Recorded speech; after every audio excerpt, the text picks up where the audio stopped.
Le sang de Jésus-Christ, en plus, nous pousse à la sanctification et à la consécration. Beaucoup de gens ne veulent pas prêcher la grâce de Dieu. Pourquoi? Ils ont peur que les gens tombent dans le laxisme. Je trouve que c'est charnel de faire ainsi.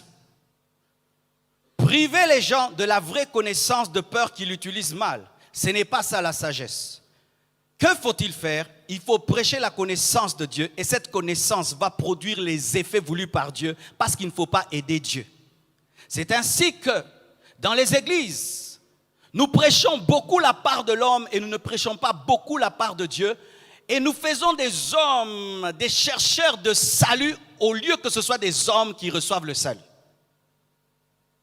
Quelle que soit la grandeur de ce que je viens de te dire, que Dieu te pardonne tous tes péchés, une personne qui comprend réellement ce message ne va pas être poussée à pécher, mais au contraire, elle sera remplie de reconnaissance pour aimer Jésus-Christ et craindre Jésus-Christ. Donne-moi l'amen. Le sang de Jésus-Christ pousse à la consécration. Le sang de Jésus-Christ pousse à la sanctification. Pourquoi? Tu te rends compte que tu as été lavé par un grand prix et tu respectes celui qui a payé le prix. Si tu leur dis que nous sommes sauvés par grâce, ils vont commencer à pécher et dire que le sang de Jésus va les laver. Si tu leur dis que Jésus-Christ les pardonne tout péché, ils risquent de le prendre à la légère. Non, je vais te dire la vérité, que Dieu t'a beaucoup aimé. Et je veux croire que ton cœur va répondre à l'amour et l'amour va te produire la sanctification. Mes frères et sœurs, je n'ai pas besoin de vous cacher à quel point Dieu vous fait grâce pour que vous puissiez vous le craindre. Mais j'ai besoin de te présenter comment Dieu t'aime, afin que tu l'aimes en retour. Le Seigneur m'a dit ceci. Une femme qui est fidèle à son mari parce que son mari la contrôle et met des caméras partout, n'est pas fidèle, elle est déjà infidèle. Elle est soumise, elle est fidèle parce qu'elle est contrôlée et donc elle est infidèle. Mais une femme qui vit dans la liberté, voiture, maison, voyage, le mari n'est pas derrière. Et qui est fidèle? Cette femme est réellement fidèle. Et voici ce que Dieu veut. Lorsque Dieu a créé l'homme, il l'a créé dans un jardin avec un serpent. Il savait qu'il y avait le serpent. Pourquoi Dieu a mis le serpent? Il fallait qu'il enlève le serpent. Il voulait avoir une épouse qu'il aime dans la liberté et qui a une porte de sortie. C'est ainsi qu'il a laissé le serpent. Alléluia. On pouvait dire Dieu, c'est du libertinage. Il fallait pas. Non, parce que c'est ça le principe. Un amour qui n'a pas le choix de demeurer ou de rester n'est pas un amour, c'est une prison. C'est ainsi que si je te cache la grâce de Dieu et je te présente que tes devoirs et tes devoirs, je ne t'ai pas bien prêché. Je dois te montrer que tu as un Dieu qui pardonne, un Dieu qui t'aime tellement et qui est prêt à pardonner tous tes péchés. Mais je dois compter sur le Saint-Esprit pour qu'il t'enseigne à ne pas utiliser la grâce en vain. C'est pourquoi la Bible dit, pécherons-nous pour que la grâce surabonde? Loin de là. Et qui dit cela? C'est l'homme qui a compris la grâce plus que tous les apôtres, l'apôtre Paul. Donc ceci, la connaissance de la grâce pousse à la sanctification. Un homme qui comprend combien Dieu l'aime, combien Jésus a souffert pour lui, combien il ne mérite pas le pardon de Dieu, cet homme en réponse à cet amour va craindre Dieu et va se sanctifier. Lorsque tu comprends la valeur de ton salut, ça va te pousser à respecter et à aimer celui qui t'a sauvé. Mais je ne peux pas diminuer la valeur de ton salut pour te pousser à craindre Dieu. Alléluia.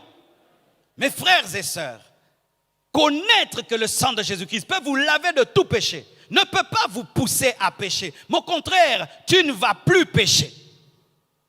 Ce qui est bizarre, les vrais enfants de Dieu, quand tu leur dis que Dieu t'aime, Dieu te pardonne tous tes péchés, au lieu qu'ils pêchent, ils ne pêchent plus. Mais les faux enfants de Dieu, quand tu leur dis Dieu pardonne tout péché, ils vont pécher davantage. Leur problème, ce n'est pas que l'enseignement est faux, leur cœur est faux. Est-ce que tu comprends cela? Est-ce que tu comprends cela? Quand tu comprends l'amour de Dieu et sa capacité de tout te pardonner et ça te pousse à pécher, cela révèle que pas l'enseignement est faux, mais c'est toi qui es faux. Car un enfant qui a un père qui n'est pas derrière lui pour le tabasser mais qu'il aime, cet enfant, s'il est sage, il dit papa est extraordinaire. Moi j'ai un père extraordinaire, je veux l'honorer, je serai premier de la classe. Mais un autre enfant qui est anormal, lorsqu'il voit un père qui ne le tape pas, qui ne l'insulte pas, va en profiter pour lui manquer du respect. Le problème ce n'est pas le père, le problème c'est l'enfant.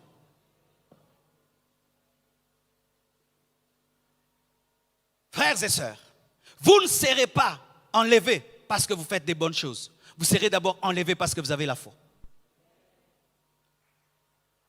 Vous n'êtes pas sauvé par vos œuvres, vous êtes sauvé par grâce. Aucun homme n'entrera au ciel par ses mérites. Aucun homme ne mettra son doigt au ciel par ses mérites. Tout ce que nous aurons, c'est la grâce de Dieu au moyen de la foi. Alléluia.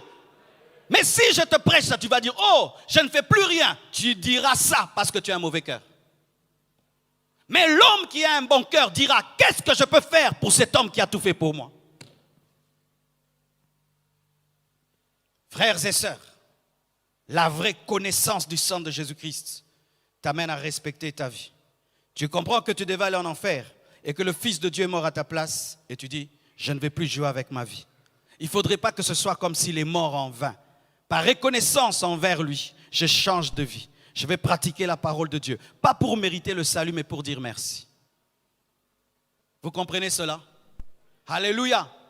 Alors si tu es ce genre de chrétien, pour tout, moi je vais pécher, Dieu va pardonner. Je vais pécher, Dieu va pardonner. Le sang de Jésus-Christ devient une piscine dans laquelle tu t'amuses. Tu pêches en âme et conscience parce que Dieu pardonne. Tu n'as pas compris. La vraie grâce de Dieu pousse à la sainteté. La vraie grâce de Dieu pousse à la pureté. Quand tu sais que c'est un sang divin, un sang précieux, c'est Dieu qui est venu sur la terre, qui est mort pour toi. Tu ne joues plus avec ton salut. Même si tu sais qu'il peut tout te pardonner, mais tu ne joues pas.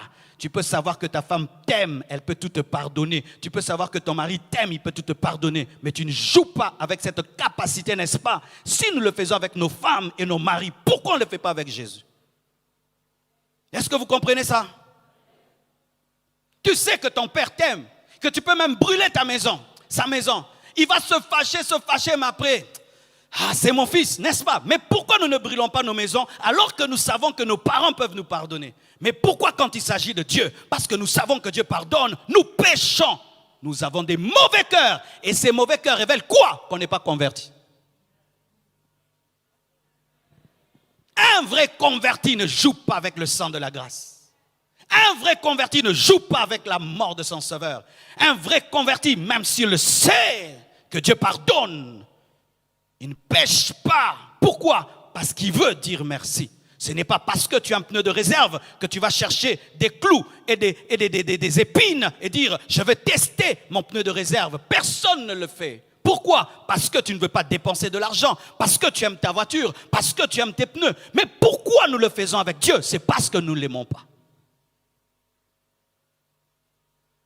Je vais pécher. Et puis j'irai demander pardon.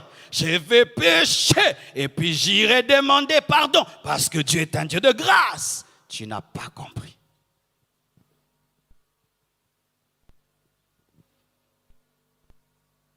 J'aime votre silence.